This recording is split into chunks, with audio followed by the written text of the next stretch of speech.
لعان کا بیان، اس کے بھی مکمل تفصیلی احکام اہل خدمت شرعیہ میں جو عام فہم انداز میں بیان کیے گئے ہیں اس کی تفصیل گزر چکی ہے۔ خلاصہ یہ ہے کہ لعان کا مطلب یہ ہے کہ اگر کوئی شخص اپنی بیوی پر زنا کی تہمت لگائے، بدکاری کی کہ کسی کے ساتھ وہ ملوث ہے، تو اب دو صورتیں ہوں گی۔ تہمت لگانے کے بعد یا تو بیوی اس کو قبول کرے گی یا انکار کرے گی۔ اگر بیوی اقرار کر لے اور اسلامی سلطنت ہو حکومت، تو اس پر زنا کی جو حد ہے، شادی شدہ ہونے کے باوجود اگر زنا کرے تو سنسار کرنے کا حکم ہے، اس کو سنسار کیا جائے گا۔ اور اگر بیوی انکار کرے اور شوہر تہمت لگائے تو اب شوہر سے گواہ طلب کیے جائیں گے۔ شوہر پر 4 گواہوں کو پیش کرنا لازم ہے، جیسا کہ سورہ نور میں اس کے تفصیلی احکام بیان کیے گئے کہ وہ لوگ جو اپنی پاک دامن عورتوں پر تہمت لگاتے ہیں پھر 4 گواہوں کو پیش نہیں کرتے تو ان کو 80 کوڑے مارو اور کبھی بھی ان کی گواہی قبول نہ کرو۔ تو بہرحال شوہر تہمت لگانے کے بعد اگر بیوی قبول کر لے، اقرار کر لے تو اس پر شرعی اعتبار سے جہاں اسلامی سلطنت ہو وہاں پر اس کو سنسار کیا جائے گا۔ اور اگر بیوی اقرار نہ کرے، انکار کر دے تو شوہر پر 4 گواہوں کو پیش کرنا لازم ہے۔ 4 گواہ اگر وہ پیش کر دے تو اس وقت پھر خلیفہ وقت، حاکم وقت اس پر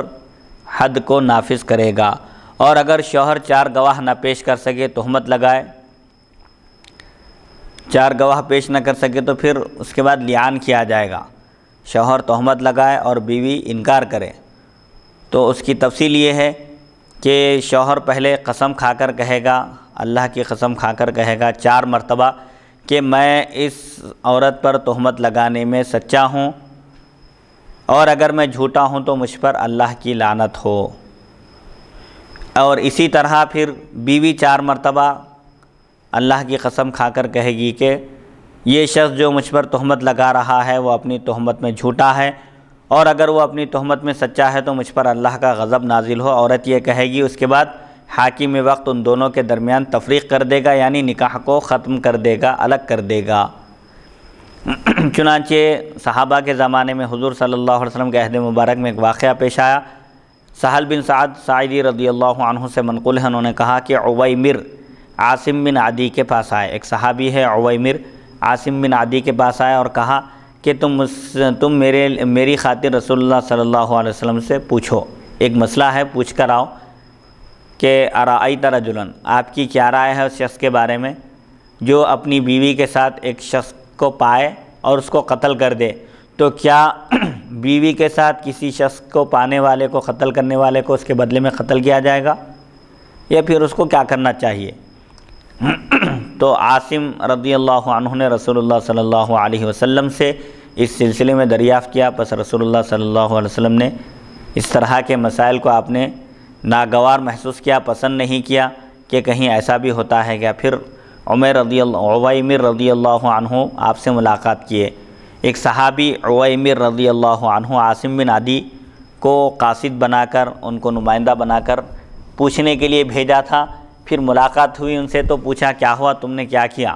میں نے تم کو ایک کام سونپا تھا، ایک ذمہ داری دی تھی، اس کا تم نے کیا کیا؟ تو فقالا، تو عاصم نے کہا صنعت، میں تو کر دیا تمہارا کام، لیکن تم کوئی خیر کا کام نہیں لائے،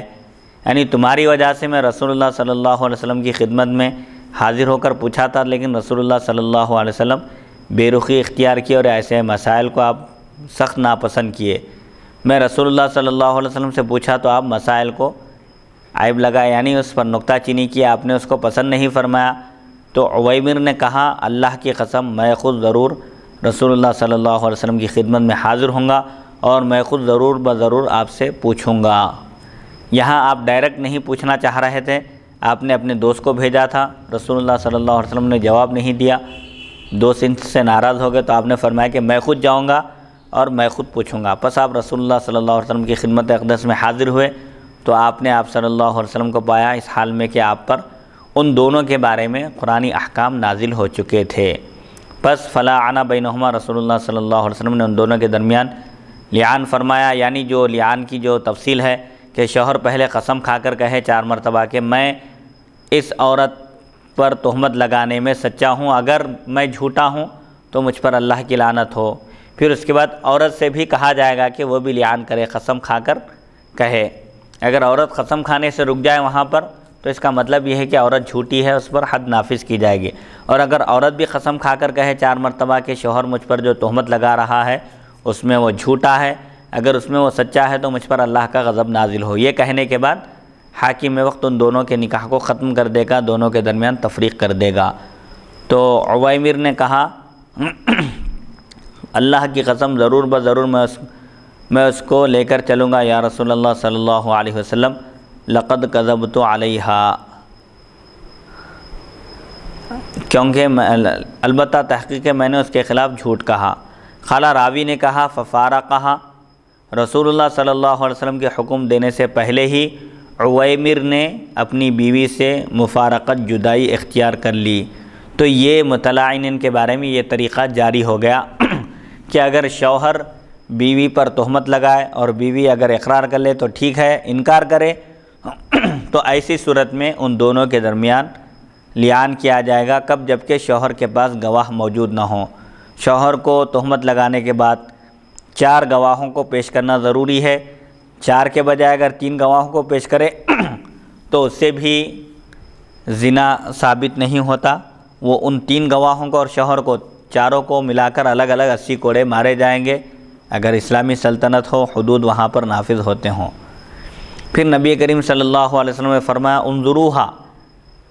عویمر نے اپنی بیوی پر تہمت لگائی، انہوں نے اپنی بیوی کو ایک شخص کے ساتھ پایا تو آپ صلی اللہ علیہ وسلم نے فرمایا کہ انظروہا، اس خاتون کو دیکھو، اگر وہ لڑکا تولد کرے کالی آنکھوں والا، بڑی سرین والا، پچھلا حصہ اگر بڑا ہو اس کا تو میں اس کو نہیں سمجھتا، یعنی فلا اراہ الا قد صدق علیہا، کہ عویمر سچے ہیں۔ عویمر کی بیوی کو لڑکا تولد ہو اور وہ کالا ہو، کالی آنکھوں والا ہو اور اس کا پچھلا حصہ سرین کا حصہ بڑا ہو، بڑی سرین والا ہو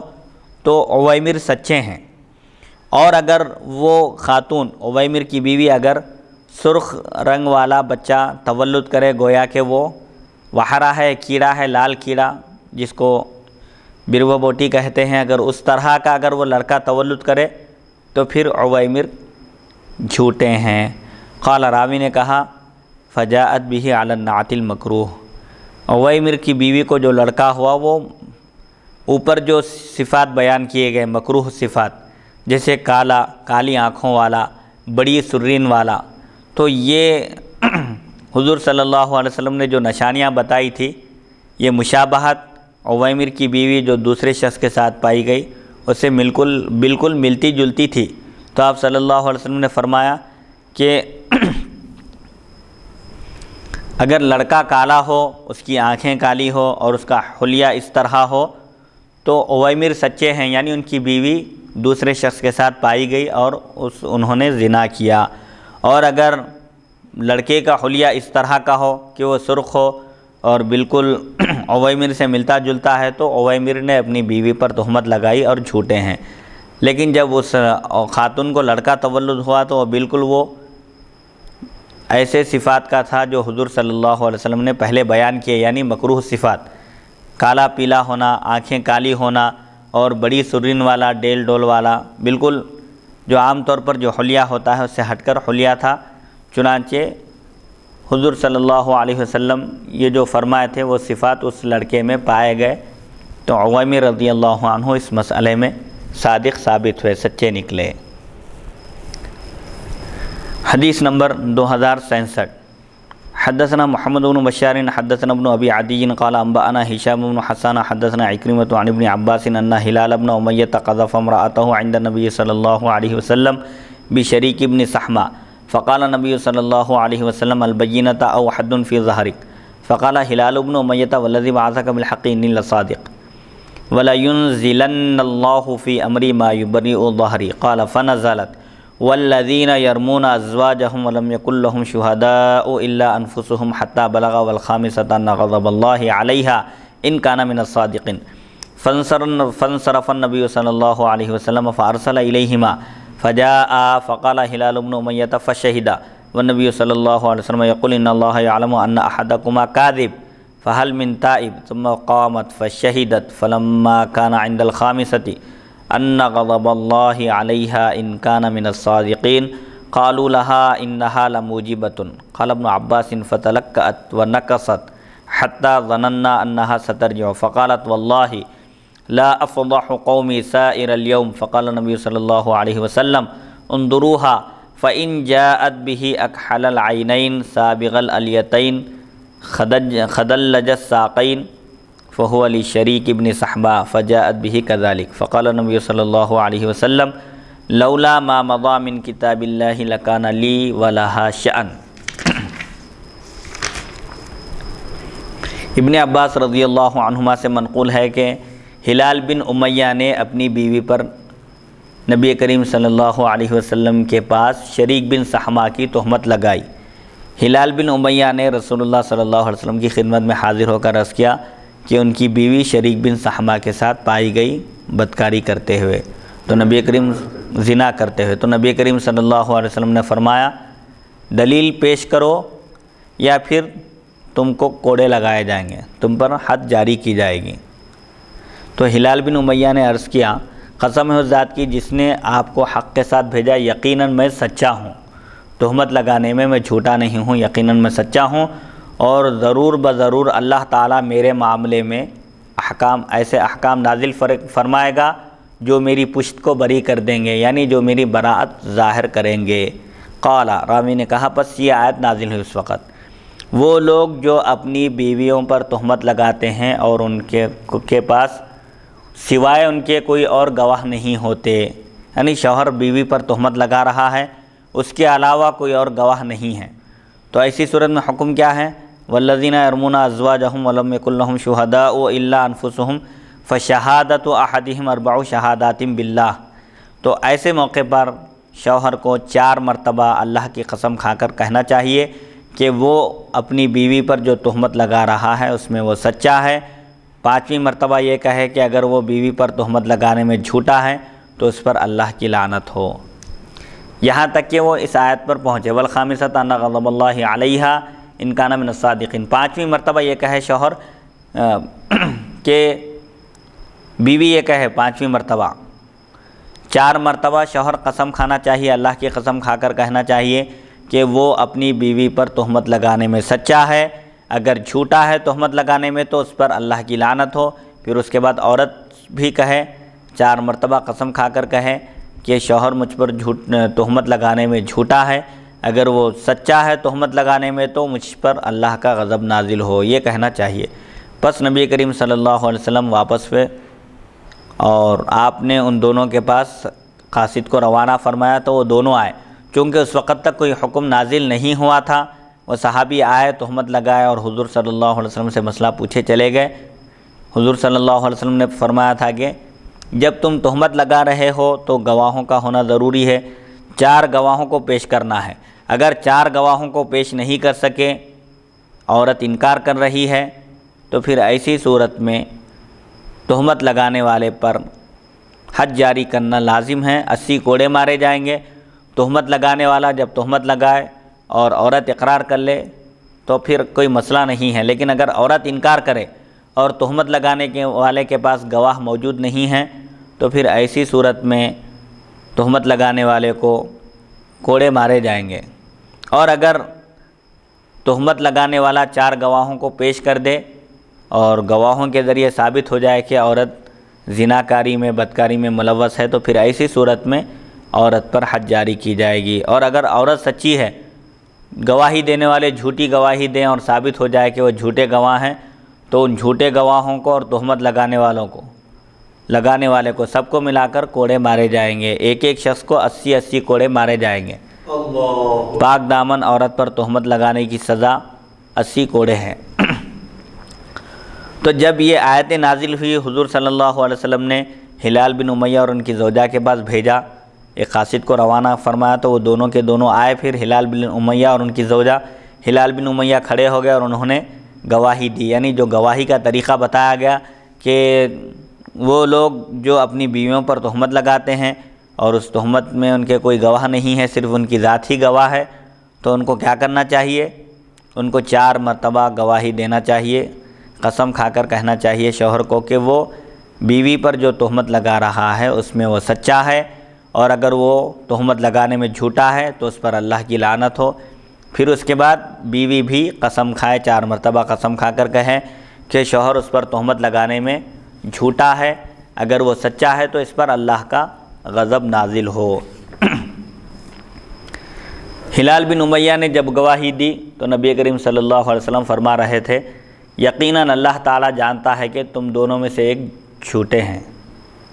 تو کیا کوئی توبہ کرنے والا ہے؟ شوہر جب تہمت لگا رہا ہے اور بیوی انکار کر رہی ہے تو دونوں میں سے کوئی ایک سچے ہوں گے اور کوئی ایک جھوٹا ہوگا، تو جو بھی جھوٹا ہے اس کو ابھی موقع ہے کہ وہ توبہ کر لے۔ اگر شوہر جھوٹی تہمت لگا رہا ہے تائب ہو جائے، اللہ کی بارگاہ میں رجوع ہو،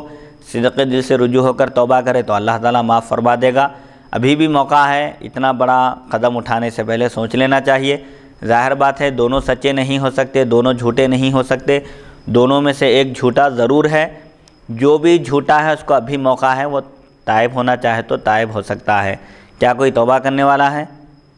تو بیوی بھی اس وقت نہیں مانی ہلال بن امیہ کی، ثم قامت، پھر وہ کھڑی ہو گئی اور اس نے بھی گواہی دی، 4 مرتبہ اللہ کی قسم کھا کر کہا فلما کان عند الخامسۃ، 4 مرتبہ جب انہوں نے کہا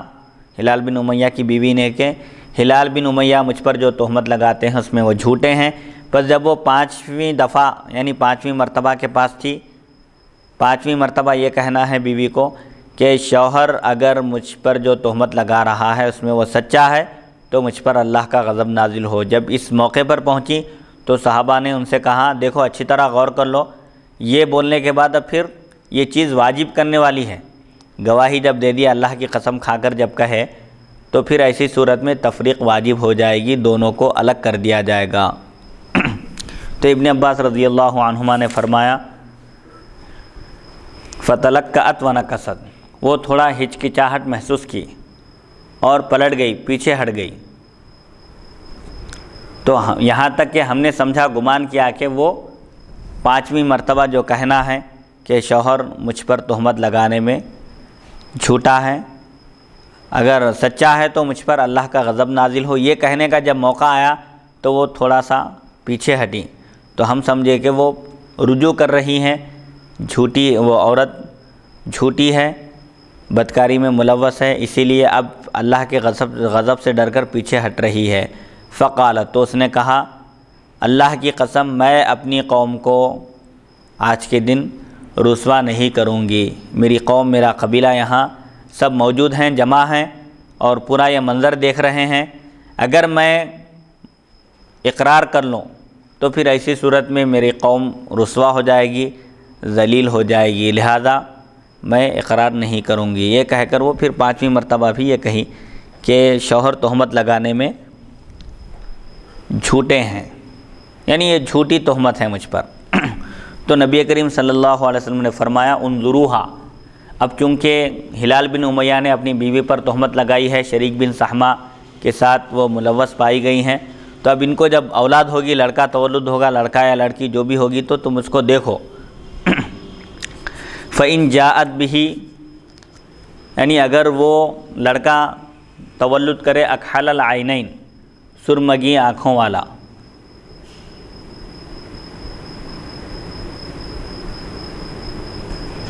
تو کیا ہوں گا؟ اب اگر وہ لڑکا تولد کرے کالی آنکھوں والا اور خوب گوشت والی سرین والا، یعنی پرگوشت موٹی پنڈلیوں والا، تو وہ شریک بن سہمہ کا ہے۔ آخر جب فجاءت بھی کذالک، لہذا جب ہلال بن امیہ رضی اللہ عنہ کی زوجہ کو لڑکا تولد ہوا جن پر انہوں نے تہمت لگائی تھی شریک بن سہمہ کی، تو حضور صلی اللہ علیہ وسلم نے فرمایا تھا کہ دیکھو جب ان کو لڑکا تولد ہوگا اور وہ لڑکا سرمگی آنکھوں والا ہو اور خوب گوشت والا ہو، سرین پر اس کے خوب گوشت ہو، یعنی پچھلا حصہ اس کا موٹا ہو اور بھری ہوئی پنڈلیوں والا ہو، پنڈلیوں میں بھی گوشت خوب ہو، پر گوشت والی پنڈلیاں ہو،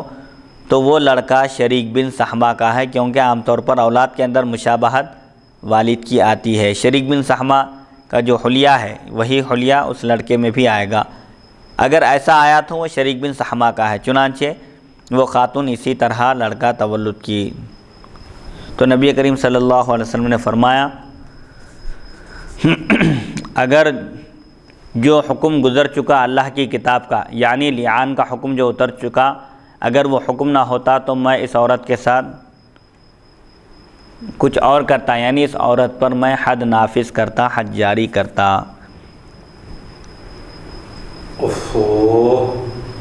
سبحان اللہ سبحان اللہ۔ مفتی صاحب یہاں ایک اہم سوال میرے ذہن میں آیا، تو اس حدیث مبارک کی روشنی میں یہ معلوم ہو رہا ہے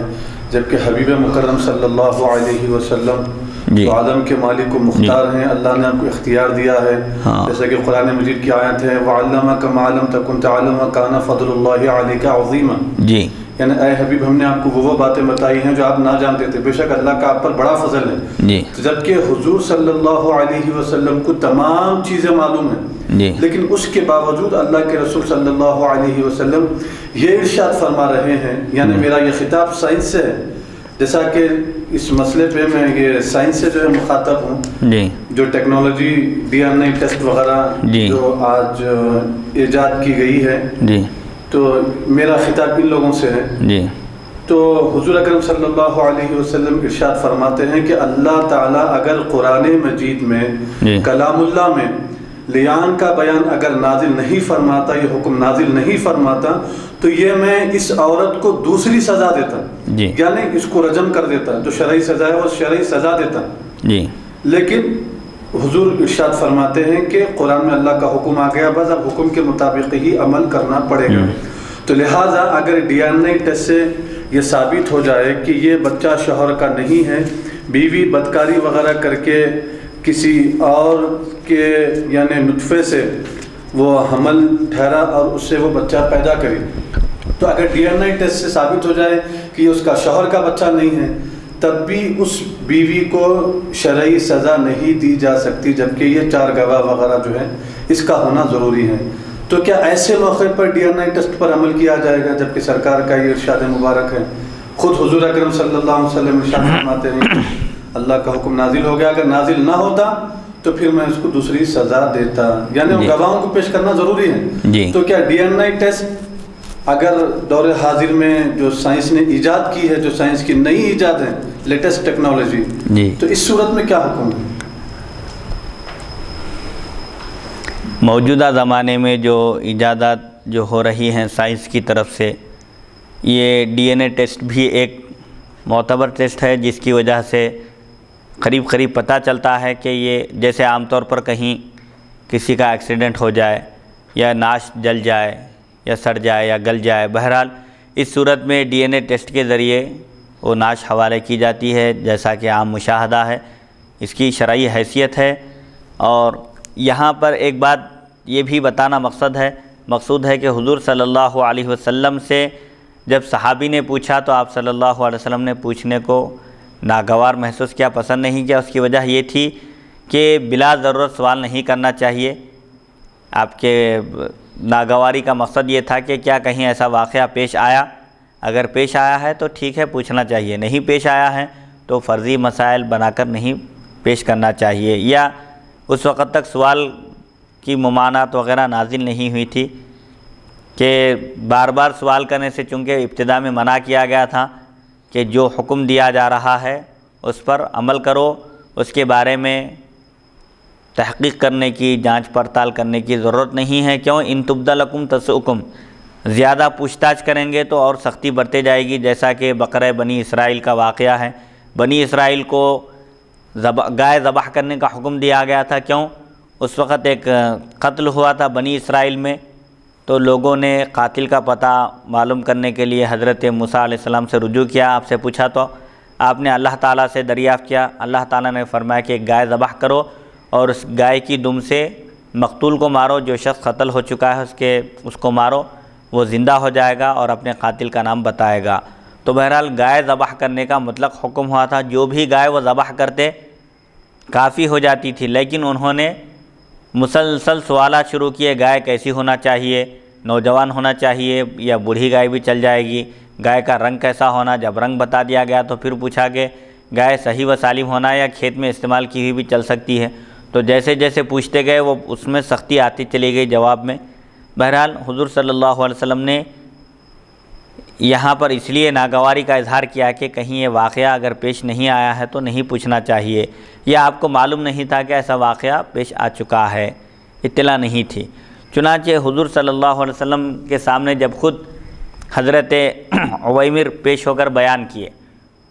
اور پھر اس روایت میں ہلال بن امیہ کا واقعہ ہے کہ انہوں نے شریک بن صحمہ کے ساتھ اپنی بیوی کو پایا اور تہمت لگائی، یعنی یہ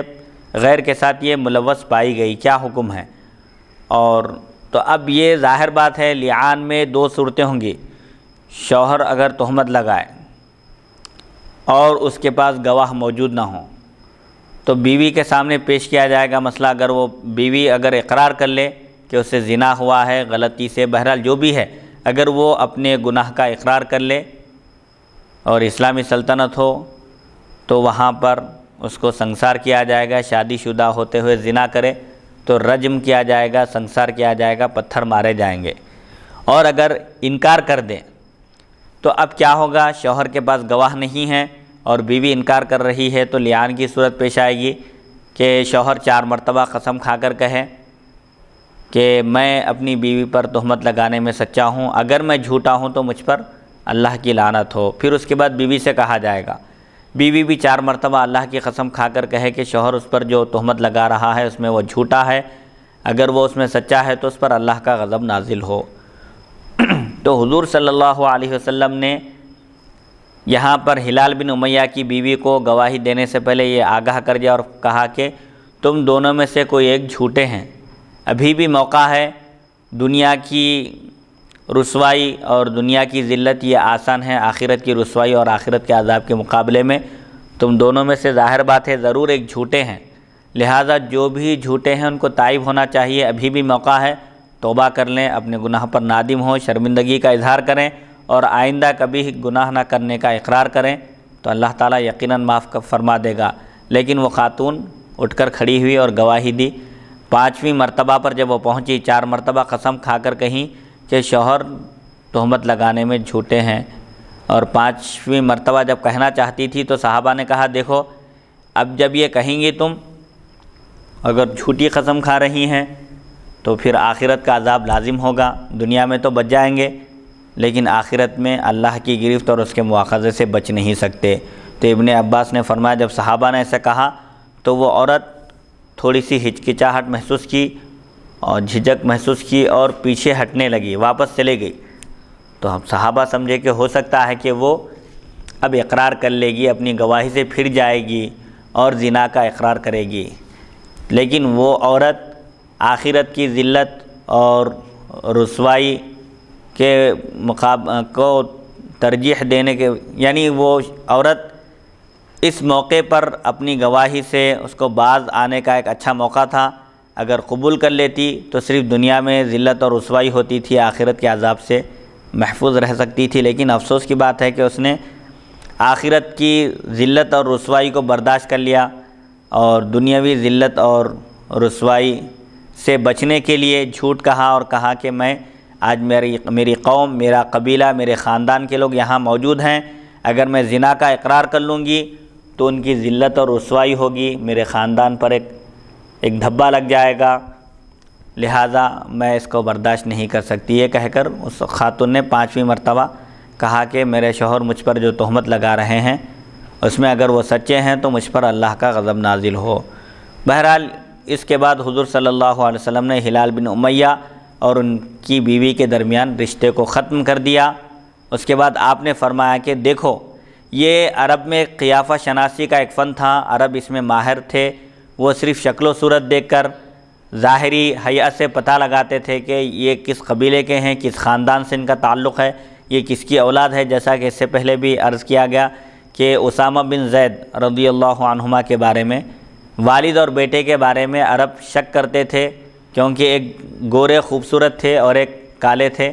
تو یہ کہتے تھے کہ یہ دونوں باپ بیٹے نہیں ہیں۔ ایک مرتبہ وہ دونوں آرام کر رہے تھے، چادر اوڑھے ہوئے تھے،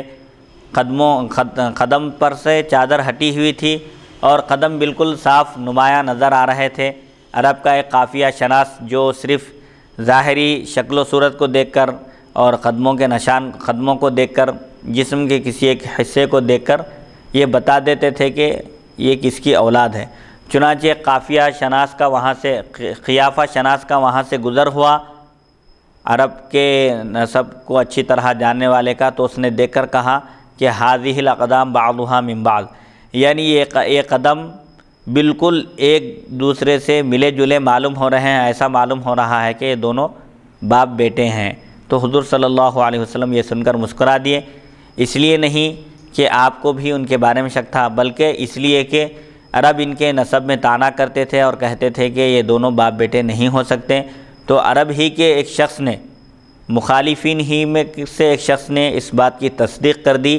کہ یہ دونوں بالکل ہو بہو ایک دوسرے سے ملتے جلتے نظر آتے ہیں، ایسا معلوم ہوتا ہے کہ یہ دونوں باپ بیٹے ہیں۔ تو حضور صلی اللہ علیہ وسلم نے اس بنیاد پر فیصلہ نہیں فرمایا کہ ظاہری شکل و صورت، حلیہ جو نظر آتا ہے، ضروری نہیں ہے کہ کبھی والد خوبصورت ہوتے ہیں اور اولاد میں وہ رنگ وہ صفات نہیں آتے، یعنی ظاہری شکل و صورت، خوبصورتی وغیرہ آنا ضروری نہیں ہے، کبھی اس کا الٹا بھی ہوتا ہے، جیسا کہ اسامہ بن زید رضی اللہ عنہما میں تھا کہ بیٹے غالباً خوبصورت تھے اور والد کالے تھے۔ بہرحال ایسا ہوتا ہے، اس کو بنیاد بنا کر کوئی فیصلہ نہیں کیا جا سکتا، یہ صرف ظاہری اسباب ہیں۔ تو جب اس کو بنیاد بنا کر فیصلہ نہیں کیا جا سکتا تو کیا ڈی این اے ٹیسٹ کو بنیاد بنایا جا سکتا ہے؟ ڈی این اے ٹیسٹ یہ اس کو بنیاد بنایا جا سکتا ہے، یہ ظاہری جو شکل و صورت تھی، کیونکہ کبھی یہ ہوتا ہے کہ جو آبا و اجداد میں جس طرح، جیسے پورے خاندان کے لوگ، جیسا کہ اس سے پہلے بھی ایک حدیث گزری، ایک صحابی آئے اور انہوں نے اپنے لڑکے کی نفی کرنے کا ارادہ کیا، حضور صلی اللہ علیہ وسلم سے عرض کیا کہ یا رسول اللہ صلی اللہ علیہ وسلم، میری بیوی کو ایک لڑکا ہوا ہے لیکن وہ لڑکا کالا ہے، جبکہ ہمارے خاندان میں کوئی بھی کالا نہیں ہے۔ تو ایسا ہو سکتا ہے خاندان میں سب حسین و جمیل خوبرو ہیں، خوبصورت ہیں، ایک آدھ کوئی کالا پیلا پیدا ہو سکتا ہے، یہ کوئی عیب کی بات یا کوئی محال بات نہیں ہے۔ حضور صلی اللہ علیہ وسلم نے فرمایا کہ اگر یہ خاتون جب ان کو لڑکا ہوگا تو اس لڑکے کے حلیے کو دیکھو، ظاہری حلیے کو، سرمگی آنکھیں ہوں لڑکے کی اور پچھلے حصے میں خوب گوشت بھرا ہوا ہو اور پنڈلیاں بھی پرگوشت ہوں، تو وہ شریک بن صحمہ سے چونکہ مشابہت رکھتا ہے، شریک بن صحمہ کا ہوگا، اور ہلال بن امیہ تہمت لگانے میں سچے ہیں۔ لہٰذا جب اس خاتون کو لڑکا تولد ہوا تو جو حضور صلی اللہ علیہ وسلم نے صفات بیان فرمائے تھے وہی صفات ظاہر ہوئے۔ تو حضور صلی اللہ علیہ وسلم نے فرمایا، پھر اس میں جھوٹے بولوں ہیں الزام لگانے میں، جب حضور جو فرمائے کہ وہی صحیح ہوا، وہی ثابت ہوا، تو یہی بتا رہے ہیں نا کہ اللہ تعالیٰ کا حکم اگر نازل نہ ہوتا تو میں اس عورت پر حج جاری کرتا تھا۔ تو یہاں پر یہ بتانا، صحابی رسول سچے ہیں الزام لگانے میں، وہ جھوٹے نہیں ہیں۔ انہوں نے جو تہمت لگائی ہے شریک بن صحمہ کے ساتھ، ان کی بیوی کو انہوں نے ملوث پایا اور حضور صلی اللہ علیہ وسلم کے پاس آ کر ذکر کیا، تو جو صفات، ان صفات کی بنیاد پر اگر فیصلہ کرتے آپ ظاہری شکل و صورت کے اعتبار سے، تو آپ فرماتے ہیں کہ قرآن مجید میں چونکہ لیان کا حکم نازل ہوا، شوہر بیوی پر تہمت لگائے اور بیوی انکار کرے تو ان دونوں کے درمیان لیان کر کے تفریق کر دینا چاہیے، یہ حکم ہے۔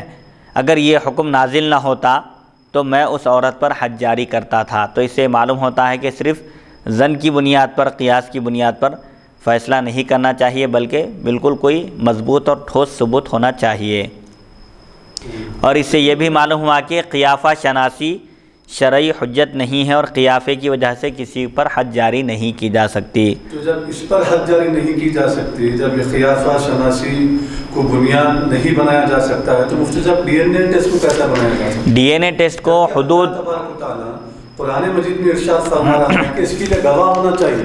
4 گواہ شرط ہے نا شریعت میں، جی، تو پھر ڈی این اے ٹیسٹ کی حیثیت کیا ہے اس معاملے میں؟ ڈی این اے ٹیسٹ کے ذریعے آپ شرعی حدود نافذ نہیں کر سکتے، البتہ جو وراثت کے مسائل ہے یا دنیاوی اعتبار سے، جیسا کہ حال ہی میں ایک گورنر کا مسئلہ چلا تھا این ڈی اے تیواری، شرعی حکم کے لیے شرعی حد جاری نہیں کر سکتے، البتہ صرف اس کے ذریعے سراغ لگایا جا سکتا ہے۔ جیسے CCTV کیمروں کے ذریعے چوروں کو پکڑا جا رہا ہے۔ صرف پکڑیں گے، مواخذہ کریں گے، سزا دیں گے، یہ ہندوستان کے قوانین کے لحاظ سے ہوگا، لیکن اسلامی اعتبار سے ہو سکتا ہے کہ عام طور پر اب جو جال سازیاں چل رہی ہے اور جو دھوکے بازیاں، جیسے دھڑ ایک شخص کا ہے جسم پورا اور چہرہ دوسرے کا لگا دیا جا رہا ہے، ایسا بھی ہو سکتا ہے، لیکن اس کے ذریعے اصل سراغ تک پہنچا جا سکتا ہے۔ جیسے CCTV کیمرے ہے، اس کے ذریعے قاتل کا پتہ چلایا جا رہا ہے، چور کون ہے اس کا بھی پتہ چلایا جا رہا ہے، معلوم کیا جا رہا ہے اور پکڑا جا رہا ہے۔ جیسے حال ہی میں ایک واقعہ پیش آیا تھا تالاب کٹے کا، کہ ایک لڑکی کو جو قتل کر دیا گیا تھا، تو وہ بھی CCTV کیمرے کے ذریعے قاتل کو پکڑا گیا، اور پھر ظاہر بات ہے جب وہ گرفت میں آئے گا پولیس کی تو اقرار بھی کرے گا۔ جب تک پولیس کی پہنچ سے باہر ہوگی، عوام، مجرمین، جرم کرنے والے، وہ لوگ اقرار نہیں کریں گے، لیکن جب ان آلات کے ذریعے مدد ملے گی تو ان آلات کے ذریعے مدد لے کر مجرم سے اس کے جرم کو اگلوایا جائے گا۔ تو بہرحال یہ جو آلات ہیں، سائنسی ایجادات ہیں، ان کے ذریعے سراغ لگانے میں اور اصل تہ تک، حقیقت تک پہنچنے میں مدد ملتی ہے، اور یہ تمام آلات استعمال کرنے کی اور اس کے ذریعے استفادہ کرنے کی، فائدہ اٹھانے کی شریعت میں گنجائش ہے، اجازت ہے۔ یہ آلات اگر شریعت کے خلاف جا رہے ہیں، شریعت سے ٹکرا رہے ہیں، سائنسی ایجادات، تو اس وقت ان کا استعمال منع ہے۔ ہاں، اگر اس کے ذریعے شرعی سزا نافذ کرنے کے لیے یہ ناکافی ہیں، صرف دنیاوی احکام کو معلوم کرنے میں اس سے مدد لی جا سکتی ہے، مدد حاصل کی جا سکتی ہے۔ جیسے CCTV کیمرے ہیں اور ایسے ہی DNA ٹیسٹ ہے،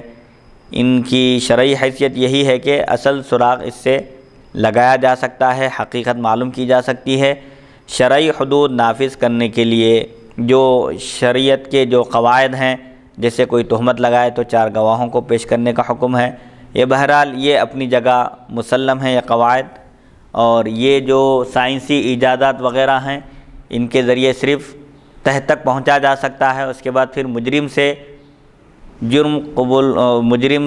جرم کو اگلوایا بھی جا سکتا ہے۔ بہرحال اگر مجرم کا پتہ چل جائے تو ظاہر بات ہے جب وہ پولیس کی گرفت میں آئے گا تو وہ جرم کا اقرار کر ہی لے گا، اقبال جرم کرے گا۔ تو بہرحال مجرمین کا پتہ لگانے کے لیے اور حقائق جاننے کے لیے ان ایجادات اور آلات سے استفادہ کیا جا سکتا ہے۔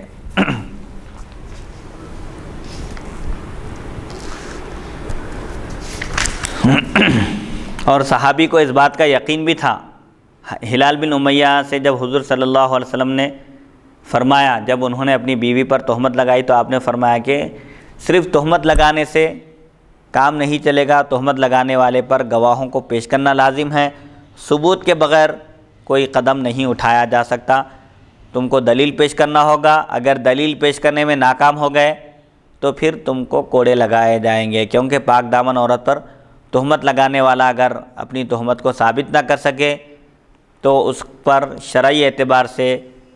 حد نافذ کی جائے گی، 80 کوڑے لگائے جائیں گے۔ تو صحابی نے عرض کیا کہ قسم ہے ذات کی جس نے آپ کو حق کے ساتھ بھیجا ہے، میں یقیناً سچا ہوں، اور آپ دیکھیے اللہ تعالیٰ ضرور میری براءت ظاہر فرمائے گا، میری شان میں آیتیں اتارے گا۔ چنانچہ یعنی آپ سچے تھے، اسی لیے آپ کو یقین تھا کہ آپ نے اس یقین اور پختگی کے ساتھ عرض کیا کہ مجھے یقین ہے کہ اللہ تعالیٰ میرے بارے میں ضرور احکام نازل فرمائے گا اور میری براءت ظاہر کرے گا۔ چنانچہ ایسے ہی ہوا، لیان کا حکم نازل کیا اللہ تعالیٰ نے، کہ کیونکہ ایک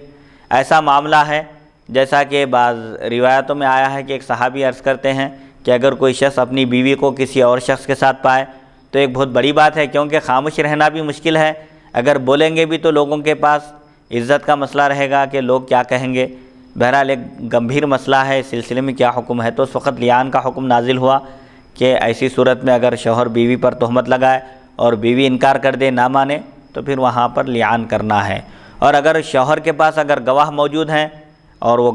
گواہوں کی جرح و تعدیل کے ذریعے، یعنی عدالت میں جب پیش کیے گئے اسلامی عدالت میں، اور وہ گواہ سچے ہیں اور بالکل ثبوت وغیرہ فراہم کر دیے، تو پھر ایسی صورت میں عورت کے انکار کا کوئی اعتبار نہیں ہوگا، اس پر حد جاری کی جائے گی۔ حدیث نمبر 2068 حدثنا ابو بکر بن خلاد الباہلی اسحاق بن ابراہیم بن حبیب قال حدثنا عبدۃ بن سلیمان عن الاعمش عن ابراہیم عن القمۃ عن عبد اللہ قال كنا في المسجد ليلة الجمعة فقال رجل لو ان رجلا وجد مع امرأته رجلا فقتله قتلتموه وان تكلم جلدتموه والله لا اذكرن ذلك للنبي صلى الله عليه وسلم فذكره للنبي صلى الله عليه وسلم فانزل الله آيات اللعان ثم جاء الرجل بعد ذلك يقذف امرأته فلعن النبي صلى الله عليه وسلم بينهما وقال عسى ان تجيء به اسود فجاءت به اسود جعدا۔ عبداللہ بن مسعود رضی اللہ عنہ سے روایت ہے، انہوں نے فرمایا ہم شب جمعہ کی رات مسجد میں تھے تو ایک شخص نے کہا اگر کوئی آدمی اپنی بیوی کے ساتھ ایک شخص کو پائے اور اس کو قتل کر دے، جس شخص کو اپنی بیوی کے ساتھ پائے اس شخص کو اگر قتل کر دے تو قتل تم ہو، قتل کے بدلے تم اس شخص کو قتل کر دو گے یعنی شوہر کو۔ وَإِن تَكَلَّمَ، اور اگر بولتا ہے، قتل نہیں کر کے صبر کر کے خاموش بیٹھتا ہے، حالانکہ غیرت کا تقاضا یہ ہے کہ اپنی بیوی کے ساتھ اگر کسی شخص کو پائے تو اس کو قتل کر دے، قتل کر دیا تو بھی مشکل ہے، اس کو تم قتل کے بدلے قاتل کو قتل کر دو گے، اور اگر کہتا ہے قتل کرنے کے بجائے اگر آ کر کسی سے ذکر کرتا ہے تو تم اس کو رجم کرتے ہو، کوڑے مارتے ہو۔ یعنی دو صورتیں ہیں یہاں پر، اگر کوئی شخص اپنی بیوی کے ساتھ ایک آدمی کو پائے تو ظاہر بات ہے غیرت میں آ کر غصے میں آ کر اس کو قتل کر دے گا، قتل کر دے گا تو پھر قتل کا بدلہ قتل ہے، شوہر کو یہاں پر قتل کر دیا جائے گا۔ اور اگر خاموش گواہ نہ پیش کرنے کی صورت میں قتل کر دیا جائے گا اس کو، اگر شوہر گواہ پیش کر دیں تو اس کا قتل کرنا واجب ہے، شریعت کو اجازت دے رہی ہے نا غالباً۔ یہاں بتلانا مقصد یہ ہے کہ شوہر حاکم وقت کے بعد ذکر کیے بغیر اسی وقت آن دا اسپاٹ اسی موقع پر اگر اس شخص کو قتل کر دے تو اسلامی اعتبار سے قتل کا بدلہ قتل ہے۔ یہ پوچھ رہے ہیں ابھی وہ، تم اس کو قتل کر دو گے، اور اگر وہ بیان کرے آ کر اور گواہ پیش نہیں کر سکا تو اس کو کوڑے لگائیں گے۔ اب کرنا کیا چاہیے؟ خاموش رہنا بھی مشکل ہے، بولنا بھی مشکل ہے، تو ایسی صورت میں حکم کیا ہے؟ تو اللہ کی قسم آپ فرماتے ہیں ضرور بضرور میں اس بات کا نبی کریم صلی اللہ علیہ وسلم سے تذکرہ کروں گا کہ اگر کوئی شخص اپنی بیوی کے ساتھ کسی شخص کو پائے، یعنی اپنی بیوی کو اگر کسی کے ساتھ زنا کرتے ہوئے پائے تو اس کو کیا کرنا چاہیے؟ کیا جس شخص کو وہ اپنی بیوی کے ساتھ پایا ہے قتل کر دینا چاہیے یا خاموشی اختیار کر لینا چاہیے؟ تو انہوں نے اس بات کا نبی کریم صلی اللہ علیہ وسلم سے تذکرہ کیا تو اللہ تعالیٰ نے لعان کی آیتیں نازل فرمائیں کہ اگر کوئی شخص اپنی بیوی کے ساتھ کسی آدمی کو پائے، اجنبی کو، کہ بیوی اگر زناکاری میں بدکاری میں اگر بیوی کو پائے، ملوث پائے، آدمی کے ساتھ دیکھ لے اور اس کے پاس 4 گواہ موجود ہے تو بیوی پر حد جاری کی جائے گی، اور اگر گواہ موجود نہیں ہیں اور بیوی اقرار کر لے اس بات کا تب بھی اس پر حد جاری کی جائے گی۔ اب مسئلہ اس صورت میں ہے جب شوہر کے پاس گواہ نہ ہو، 4 گواہ نہ ہو اور بیوی بھی نہ مانے، اقرار نہ کرے، اپنے جرم کا اعتراف نہ کرے، تو پھر ایسی صورت میں ان دونوں کے درمیان لعان کیا جائے گا اور ان دونوں کو الگ الگ کر دیا جائے گا، نکاح ختم کر دیا جائے گا۔ اللہ تعالیٰ نے لعان کی آیتیں نازل فرمائیں والذین یرمون ازواجہم ولم یکن لہم شہداء الا انفسہم، یعنی وہ لوگ جو اپنی بیویوں پر تہمت لگاتے ہیں اور ان کے سوا ان کے کوئی گواہ نہیں ہے، صرف انہوں نے دیکھا ہے اپنی بیوی کو ایک آدمی کے ساتھ، تو پھر ایسی صورت میں ان کو 4 مرتبہ اللہ کی قسم کھا کر گواہی دینا چاہیے، کہنا چاہیے۔ شوہر پہلے یہ کہے کہ میں اپنی بیوی پر جو تہمت لگا رہا ہوں میں اس میں سچا ہوں، 4 مرتبہ کہے، 5ویں مرتبہ کہے اگر میں اس میں جھوٹا ہوں تو مجھ پر اللہ کی لعنت ہو۔ پھر دوسرا مرحلہ بیوی کا ہوگا، بیوی بھی 4 مرتبہ گواہی دے، 4 مرتبہ قسم کھا کر کہے کہ شوہر مجھ پر جو تہمت لگا رہا ہے اس میں وہ جھوٹا ہے، اگر وہ تہمت لگانے میں سچا ہے تو مجھ پر اللہ کا غضب نازل ہو۔ بیوی بھی جب اس عمل کو پورا کر دے، گواہی دے دے، 4 مرتبہ قسم کھا کر کہے، تو پھر اب شوہر اور بیوی کے درمیان حاکم وقت تفریق کر دے گا، دونوں کے نکاح کو ختم کر دے گا۔ پھر وہ شخص اس کے بعد آئے، جب لعان کی آیتیں نازل ہوئی تو پھر وہ اس کے بعد اپنی بیوی کو تہمت لگاتے ہوئے آئے تو نبی کریم صلی اللہ علیہ وسلم نے ان دونوں کے درمیان لعان فرمایا، یعنی ان دونوں نے 4 مرتبہ قسم کھا کر گواہی دی، اس کے بعد پھر ان دونوں کے درمیان تفریق کر دی گئی۔ اور آپ صلی اللہ علیہ وسلم نے فرمایا یقین ہے کہ یہ خاتون جس پر تہمت لگائی گئی ہے وہ سیاہ لڑکا کالا لڑکا تولد کرے گی۔ چنانچہ ایسا ہی ہوا، وہ خاتون جس پر تہمت لگائی گئی تھی وہ ایک ایسا لڑکا تولد کی جو سیاہ تھا، کالا تھا اور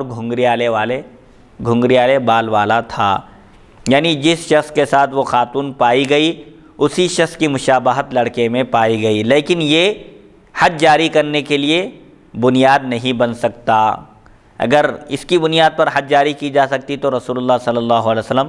قیافہ شناسی کی بنیاد پر حد جاری فرماتے تھے، کیونکہ حدود کا معاملہ انتہائی نازک ہے۔ حضور صلی اللہ علیہ وسلم نے فرمایا کہ جہاں تک ہو سکے حدود کو جاری کرنے کے بجائے ساقط کرنے کی کوشش کرو، یعنی ہو سکتا ہے کہ کوئی شخص جھوٹی گواہی دے دے، غلط بیانی سے کام لے اور بے قصور کو پھانسی کے پھندے پر چڑھا دے، بے قصور کو قتل کروا دے۔ لہٰذا احتیاط کا تقاضا یہ ہے کہ حدود جاری کرنے کے سلسلے میں پوری احتیاط سے کام لینا چاہیے اور اچھی طرح پوچھ تاچھ کرنا چاہیے۔ چہرہ وغیرہ جو دیکھا ہے اس کے بارے میں پوچھنا چاہیے کہ یہی شخص ہے یا تم نے کسی اور کو دیکھا ہے، جیسا کہ اس کے تفصیلی احکام فقہ کی کتابوں میں بیان کیے گئے ہیں۔ چنانچہ رسول اللہ صلی اللہ علیہ وسلم نے ان دونوں کے درمیان لعان فرمایا، تفریق فرما دی، اور یہ بھی فرمایا کہ قیافہ شناسی کی بنیاد پر آپ نے فرمایا کہ یقین ہے کہ یہ تہمت سچی ہے اور یہ عورت جس شخص کے ساتھ پائی گئی ہے لڑکے میں اسی کی مشابہت آئے گی۔ حدیث نمبر 2069 حدثنا احمد بن سنان حدثنا عبد الرحمن بن مہدی عن مالک بن انس عن نافع عن ابن عمر ان رجلا لعن امرأته وانتفى من ولدها ففرق رسول اللہ صلی اللہ علیہ وسلم بینہما والحق الولد بالمرأة۔ ابن عمر رضی اللہ عنہما سے منقول ہے کہ ایک شخص نے اپنی بیوی سے لعان کیا اور اس کے لڑکے کی نفی کی، یعنی وہی اپنی بیوی پر انہوں نے تہمت لگائی کہ وہ غیر کے ساتھ پائی گئی اور لعان کیا، اور لڑکے کی بھی نفی کر دی کہ یہ لڑکا میرا نہیں ہے۔ تو رسول اللہ صلی اللہ علیہ وسلم نے ان دونوں کے درمیان تفریق فرما دی، شوہر اور بیوی کو الگ کر دیا، نکاح ختم کر دیا اور لڑکے کو عورت کے ساتھ شامل کر دیا، یعنی لڑکے کے نسب کو عورت کی طرف منسوب کر دیا کہ وہ جس کے ساتھ پائی گئی ملوث تھی وہ لڑکا اسی کا ہوگا، شوہر کا نہیں۔ حدیث نمبر 2070 حدثنا علی بن سلامۃ النیسابوری حدثنا یعقوب بن ابراہیم بن سعد حدثنا ابی عن ابن اسحاق قال ذکر طلحة بن نافع عن سعید بن جبیر عن ابن عباس قال تزوج رجل من الانصار امرأة من بل عجلان فدخل بها فبات عندها فلما اصبح قال ما وجدتها عذرا فرفع شأنها الى النبي صلی اللہ علیہ وسلم فدعا الجاریة فسألها فقالت بلا قد كنت عذرا فأمر بهما فتلاعنا وأعطاها المہر۔ ابن عباس رضی اللہ عنہما سے روایت انہوں نے فرمایا ایک انصاری شخص نے بنی العجلان قبیلے بنی العجلان کی خاتون سے نکاح کیا۔ ایک انصاری شخص نے قبیلے بنی عجلان کی خاتون سے نکاح کیا اور ان سے صحبت کی اور اس کے پاس شب گزاری، یعنی جس خاتون سے نکاح کیا تھا ان کے ساتھ دخول کیا، صحبت کی اور ان کے پاس رات گزاری۔ پس جب صبح ہوئی تو اس شخص نے کہا کہ میں نے اس کو باکرہ نہیں پایا، کنواری نہیں پایا۔ تو اس خاتون کا مسئلہ، اس لڑکی کا مسئلہ نبی کریم صلی اللہ علیہ وسلم کی خدمت میں پیش کیا گیا، تو آپ نے لڑکی کو بلایا اور پوچھا تو اس نے کہا بلا کیوں نہیں، قد کنت عذرا میں تو باکرہ تھی، یعنی میری بکارت زائل نہیں ہوئی تھی، میں باکرہ تھی، یہ شخص جھوٹ کہہ رہا ہے۔ تو آپ صلی اللہ علیہ وسلم نے ان دونوں کو حکم دیا تو ان دونوں نے لعان کیا، قسم کھا کر کہا، اور پھر ان دونوں کے درمیان تفریق کر دی گئی، اور صحبت کی وجہ سے چونکہ مہر واجب ہو گیا تھا لہذا اس انصاری صحابی نے اس خاتون کو مہر دے دیا اور رخصت کر دیا، الگ کر دیا، نکاح ختم کر دیا گیا، اور چونکہ صحبت کی وجہ سے مہر واجب ہے مہر بھی دے دیا گیا۔ تو دو چیزیں ہونے، بکارت کے زوال کا ایک سبب کبھی بدکاری بھی ہوتا ہے، زناکاری کی وجہ سے بھی زائل ہوتی ہے، اور کبھی بڑی عمر کو پہنچ جائے اگر عورت، یا کھیل کود میں یا کوئی اور سبب بھی ہو سکتا ہے، اسی لیے زیادہ واک کرنے سے، زیادہ کھیل کود وغیرہ میں کوئی بیماری بھی ہو سکتی ہے یا کوئی اور رکاوٹ بھی ہو سکتی ہے، لہٰذا خواہ مخواہ کے تہمت نہیں لگانا چاہیے، تہمت لگانے سے احتیاط کرنا چاہیے، کیونکہ تہمت لگانا ایک بہت بڑا گناہ ہے، پاک دامن عورت پر خاص طور پر تہمت لگانا گناہ ہے۔ تو اس خاتون کے بارے میں جب انہوں نے کہا تو رسول اللہ صلی اللہ علیہ وسلم نے بلا کر دریافت کیا تو انہوں نے قبول نہیں کیا اور کہا کہ میں تو عذرا ہی تھی، یعنی باکرہ ہی تھی، میری بکارہ زائل نہیں ہوئی تھی۔ تو رسول اللہ صلی اللہ علیہ وسلم نے ان دونوں کے درمیان تفریق فرما دی، لعان کا حکم دیا اور شوہر سے کہا کہ وہ مہر دے دے۔ بہرحال وہ نکاح ختم کر دیا گیا۔ حدیث نمبر 2071، چونکہ یہاں پر باکرہ نہ ہونے کی یعنی باکرہ ہونے کی نفی کرنا یہ بھی ایک طرح کی تہمت لگانا ہے کہ عورت باکرہ نہیں ہے، اس کا مطلب یہ ہے کہ وہ نعوذ باللہ من ذالک زنا کے ذریعے یا بدکاری کے ذریعے اپنی بکارت کو زائل کر دی ہے، چونکہ یہ بھی ایک تہمت کا معاملہ تھا، اس لیے یہاں پر لعان کیا گیا۔ حدیث نمبر 2071، حدثنا محمد بن یحییٰ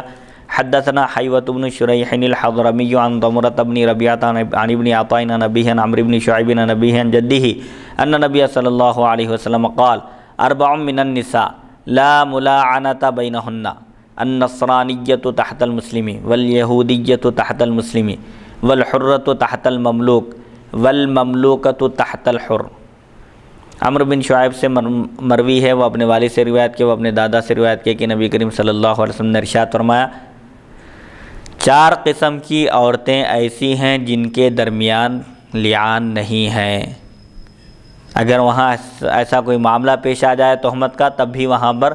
لعان نہیں کیا جائے گا۔ وہ 4 عورتیں کون سی ہیں؟ نصرانی عورت مسلمان کے تحت، عیسائی عورت ہے ایک مسلمان کے نکاح میں ہے، چونکہ عیسائیوں سے نکاح کرنا جائز ہے لیکن دین کی حفاظت کی خاطر موجودہ زمانے میں کرسچنز عیسائیوں سے نکاح کرنے سے بھی احتیاط کرنا چاہیے، اور ہر جائز کام کرنا